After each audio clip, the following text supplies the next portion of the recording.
Johnny Depp had some amps that I was working on for him. The Black Crowes. So Rich Robinson is a really cool guy.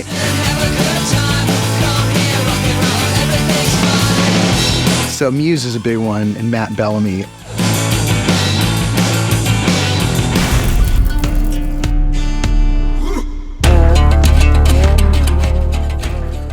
I'm with the man, the myth, the legend, Gio from Black Volt.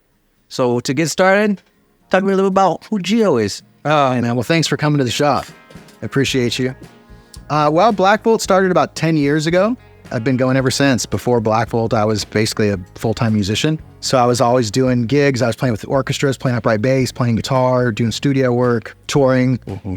I was producing some artists. Okay. And did you grow up here in LA? Yeah, I was born in Fullerton, which is where Fender was from.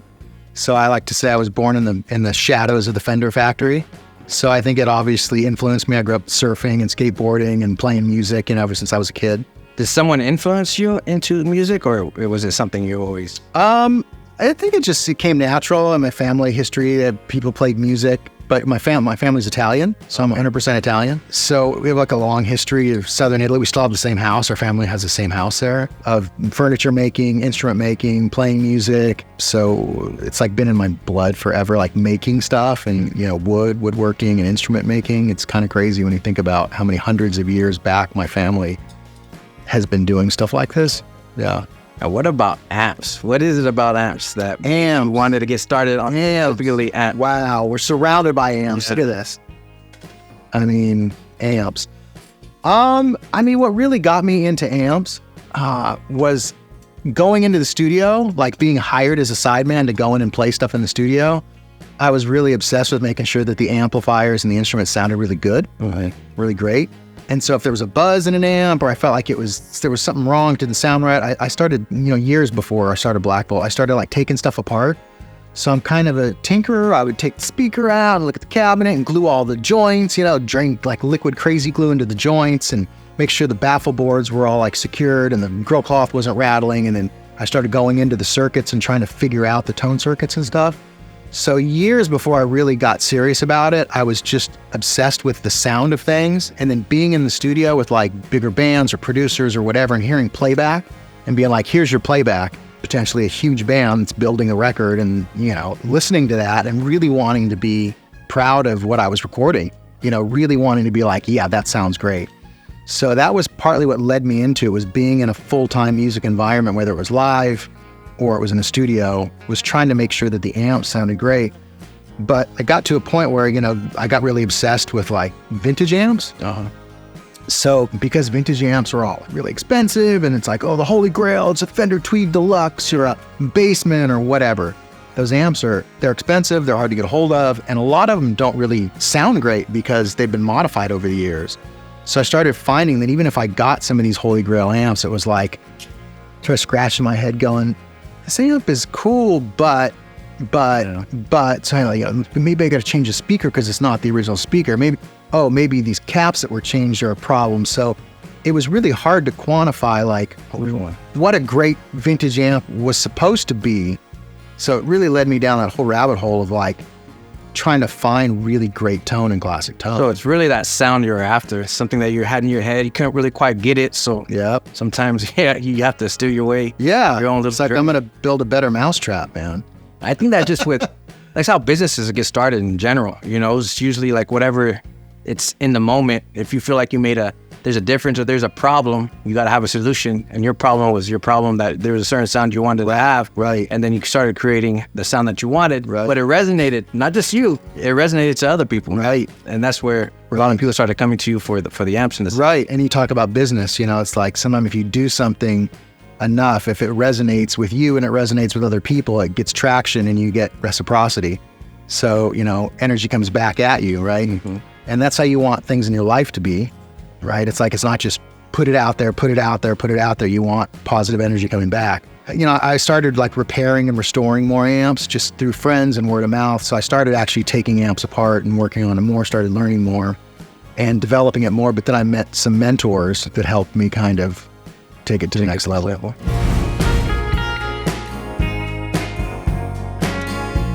So I came here as a client. And the one I came to get was a Sparrow, even though I'm getting some other stuff. But the Sparrow, talk to me about the Sparrow, the amp, about the Sparrow. Like, what inspired you to create the Sparrow, the because what I liked about it was the portability of it, Right. the size, because I'm on the road a lot. Right. So being able to have an amp to come with me and to be able to practice with, something that resonated with me. Yeah, I mean, the Sparrow's a really interesting story. So the Sparrow, I've actually been prototyping the Sparrow for 3 years. 3 years. 3 years it's taken me to develop this amp. So there's a Sparrow right there. That's just a cab. Pretty much everything I build is all built from a back order list. So people order stuff from me. They go on my list, and then we build it, and their name goes in it, and they can customize it, and pick a color, fine-tune the circuit if they want a specific sound with the circuit, the speaker, you know, all that stuff. I'm happy to customize things because I feel like if it's going to someone specific and they're looking for a specific sound, I'm happy to do it because I can, you know, and I'm building it for you anyway. But back to the Sparrow. So the Sparrow, it took me 3 years. So a few years ago, I was hanging out with the Hollywood Vampires, and Johnny Depp had some amps that I was working on for him. And I was hanging out with those guys watching the rehearsals and stuff. I basically got one of Johnny's amps. It was a Gibson GA5, which is a 1950s amp. It looks just like the Sparrow, that white one. The size of it. Same look, same thing. So I had it for a while, and then my wife, Tawny, she plays the steel guitar, and she was actually taking his amp to like gigs and stuff and using it. And she was like, I love this little amp. It's like so cool. You should make another one like this. And I was like, yeah, maybe I will. It's this cool sounding amp, and a lot of guitar like collectors and amp collectors, they love that little amp because it's got a really gnarly overdrive. So it sounds like a real rock and roll amp, but in a small package. At some point, I started developing my own version of a circuit, which incorporated like the Gibson GA5, the Fender Princeton. I have a Princeton right here. This is a 59 Princeton, which is one of the originals, which I actually put a 10-inch speaker in. They normally had an 8-inch speaker. The Sparrow has an 8-inch speaker, so I, at some point, you know, boosted the speaker size on this, and the Champ, the Fender Twin Champ. So I kind of took all of those elements and designed a version of that I liked, and then added an extra boost channel in it. So not only does it do the cool small amp thing and it'll overdrive nicely, but then you can turn on the boost channel and it's just like explodes. Boosted. So it's like a whole other, you know, whole nother level of like, wow. So it's really a diverse amp, and it's small. And so the name Sparrow came from, because I didn't want to call it like the Johnny or the Johnny Depp or whatever. I didn't want to be so obvious about it. It was basically Captain Jack Sparrow. Okay. So it was inspired by Captain Jack Sparrow. So it's the Sparrow is a nod of the hat to Johnny. And we did 3 colors. I did a antique white, a natural, and then a black pearl, which was the name of his boat in Pirates of the Caribbean. So sometimes the greatest things that come out is the unexpected, you know, coming from that. Yeah. You never know when you're going to feel inspired. Yeah. Inspired.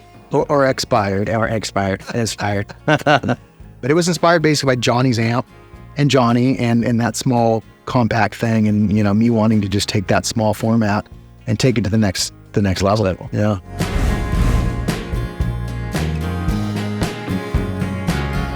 Now going into a little more like business, right? Because we all can create a product, a service, you know, product. We got the product. There's got to be a point where, yeah, you know what? I like doing this, but now I got to see if other people like to buy it. Like, as a business, did you have history in business? How did you come about to selling it? Because I know you were able to build it, but sometimes there's another avenue of business, which is, you know, sales and selling it and stuff.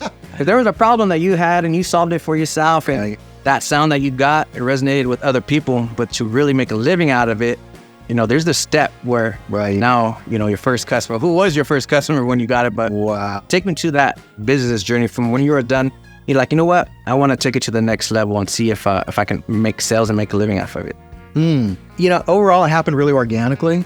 Like, I just was building these amps, and honestly, like the first amps that I built, they came out exactly the same aesthetic as these amps. So I didn't like really pivot a lot and try to find something that worked. I thought, if I'm going to build an amplifier, I really love the sound of the old like 50s and 60s amps, the Tweeds and the Marshalls and the Voxes and stuff. And, you know, being like the Princeton and all those amps, they had solid wood cabinets. I thought if I start with the solid wood cabinet from the same era with that same era wood, it's going to help me get into the ballpark of that sound. So I did start with really old pine cabinetry. So I started building the pine cabinetry as the first amps, and I found the old wood, built it, and then for whatever reason, like, you know, like this little guy, I mean, I'm a big fan of like vintage textiles and rugs, and I'm also really a big fan of like Native American history, and Native American culture, Native American art, like all that stuff. I'm just a huge spirituality of it. Yeah, all of it. You know, I appreciate it. I'm a fan of it. So I had some blankets like this around, and I thought, wow, it might be really cool to like use something like this as a grill cloth, and it'll really set the amp apart because of the wood tones that were already there. So I started using these, and people saw them, and immediately they just like, wow, that's really cool. And then they heard them, and we turn them on and turn them up, and it was just like, wow, this is really sounds amazing. So I felt like I really tapped into something unique. Yeah. So there was just like this natural draw that started to happen, and people started saying, hey, you know, how much are those? And, you know, and can I buy one? And I was like, sure, okay. And started selling, and the price just kept climbing. We're still, you know, it's like we've had, you know, mega celebrities come on board and use the amps and stuff, which has helped, you know, move our profile out there more. And well, that's a testament to what you do, because if celebrities are liking it, especially musicians, you know, that says a lot about what you do. But on the business side, when people talk about how is it constructed, what materials do you use? How do you source the wood? Where do you get it from? Oh, wow. To bring the amp? That's a great question. I mean, something that most people don't even think about is the sustainability aspect of what we do. You know, it's like, what does sustainability mean? You know, a lot of people don't even think about it, but, you know, for the earth to be able to sustain and continue to grow and evolve and be a healthy place, you know, a lot of the woods that we've used over the years have been outlawed. Like, people can't even cut them anymore because they've just clear cut. The forestry industry has clear cut so many parts of the world, like the Brazilian rainforest. I mean, like the Brazilian rosewood, it's totally outlawed because they clear cut massive swaths of the ecosystem down there in the forest. So because furniture makers and the construction industry and instrument makers, they're all, you know, rabid. They want the good woods. They want the ebonies, and they want the rosewoods, and they want the mahoganies and all that stuff. So what I thought was, well, gosh, there's so much wood already existing in the world. This is all construction salvage, most of it. There are some higher end wood shops that do source wood that gets torn down, like old barns out of the South. There's a place here in LA that they work with people that dismantle old barns. So like if there's a dilapidated old barn in the South, they make a deal with them, and they take it apart piece by piece, and they put it on a truck, and they bring it back to LA. So I can go there and pick woods. It's really expensive, believe it or not. You know, some people think, oh, old wood, it's like you found this on the side of the road. Like, how much could it cost? But when you find really good woods, redwoods and mahoganies and ash and certain woods, they're expensive, you know. And what makes wood so important in the music side of things? Is it tonalities? Is it the sound that different woods bring out? Well, I think before we would move on to the sound of it, like the sustainability aspect. So something that people should know is that all of this wood, it's existing wood in the world. Like, it's already here. So we're not contributing to any sort of forestry, you know, any sort of clear cutting or any forestry product. This is all existing wood that would either end up being put into a landfill, just demoed and trashed, you know, or in some cases it's reused into like construction, and now more so, like old wood is being more embraced.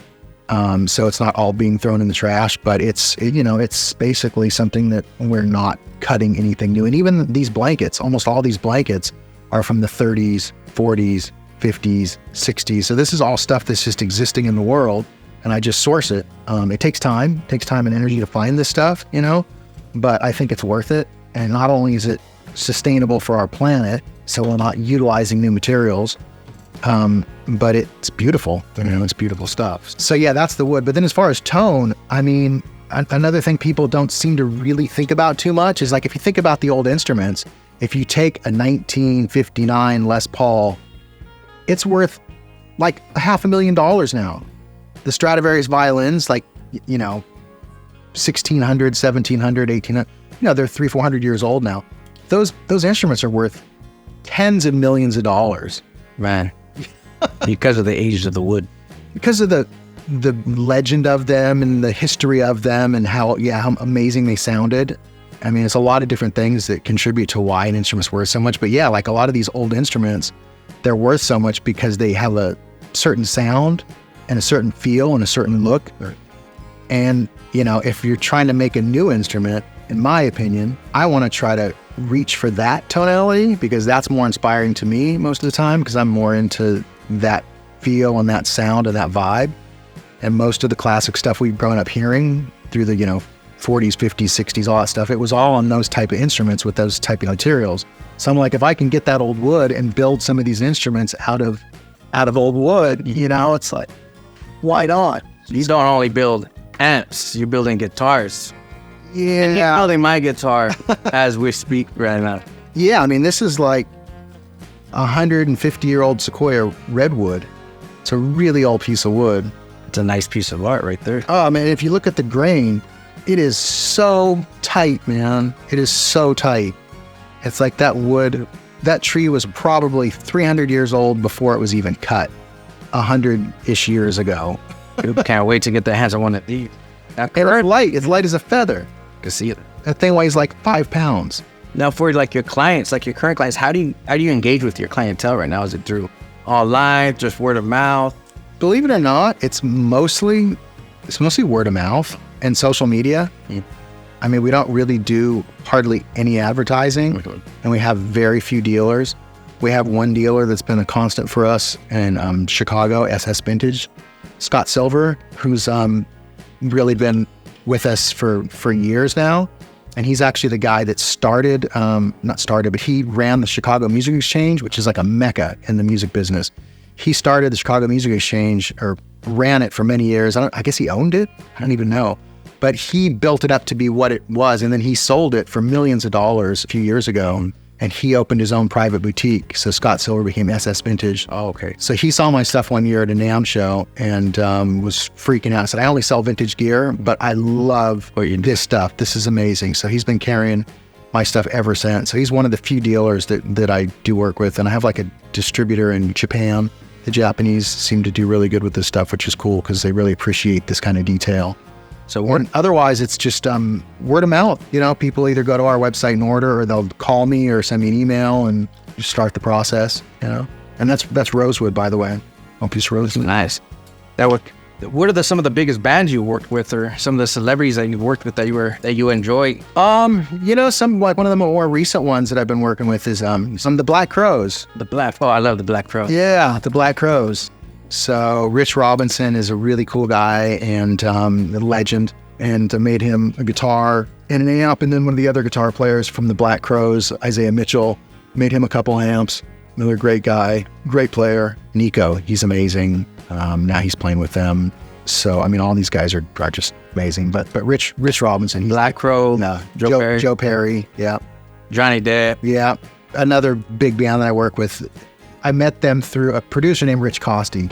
So Rich Kosty, he produces like Foo Fighters and Biffy Clyro and Muse and all these amazing bands. And so he uses my stuff quite a bit in the studio.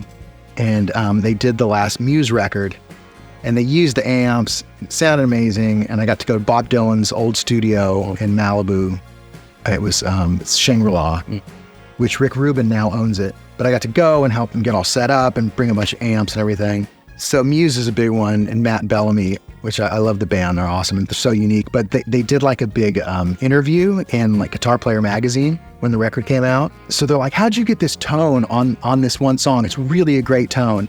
And Matt says in print, he goes, oh man, we used this really cool underground boutique amplifier company. They're so underground, I can't even tell you their name. And then and I'm like, you got to be kidding me. And then after it says editor's note, Black Volt Amplification. Oh man. So he's trying to like keep it a secret, like a lot of people that are really big celebrities that use our stuff and love our stuff and use it all the time, which is amazing because it's a testament to like, wow, we really love the sound of Black Volt. But having guys like Matt be like, oh, it's a total secret, man. I'm down LA, boutique company. People don't like to give away their secrets. When they got their sound, they don't want to give their secrets away. Yeah. But the secret's out. Black Volt. Secret's out. Look at the shelf, man. We got 1 billion amps over there in process, one at a time.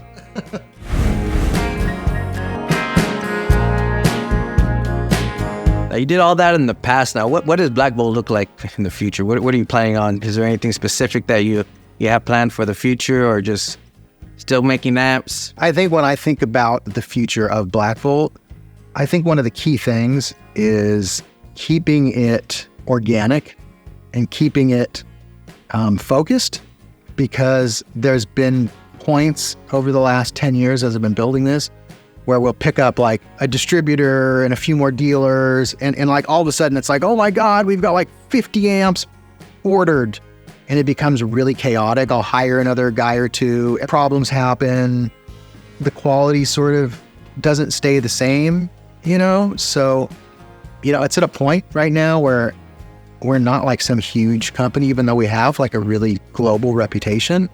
And people buy our stuff all over the world. We mostly work directly with the end user a lot of the time. So it's hard to say, because to scale up a business and try to move fast and keep the quality the same, I mean, it's one thing if you're making t-shirts or printed circuit board pedals or, something that's mass produced. Anything that's mass produced can be scaled, But when you're doing stuff like this and stuff like this, every piece tends to be a bit of a work of art. I don't want to like overblow it. Like every piece is a masterpiece, but it really does take a certain symbiotic relationship with an old piece of wood that's warped and it's got a certain amount of color or patina on it. Do I keep the patina? Like you see some of these cabinets, they have like a really nice patina.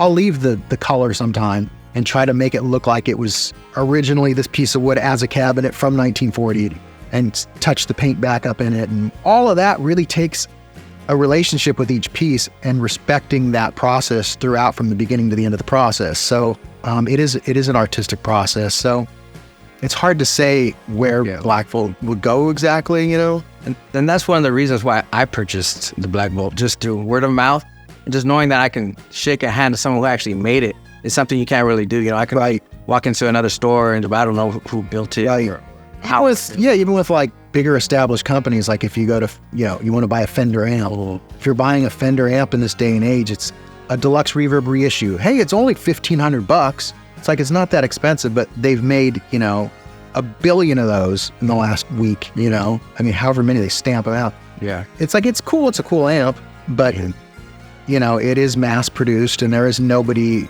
around that you're going to talk to about it or the detail of it or customize it or whatever. It's just, it is what it is. It's built on the legend of what happened back in 1950, but with the Sparrow amp, that's something I'm really hoping that we can actually streamline, because we're not really using old woods for all of it. We're kind of picking and choosing. So we're testing the materials with it, and the circuit is a little bit simpler.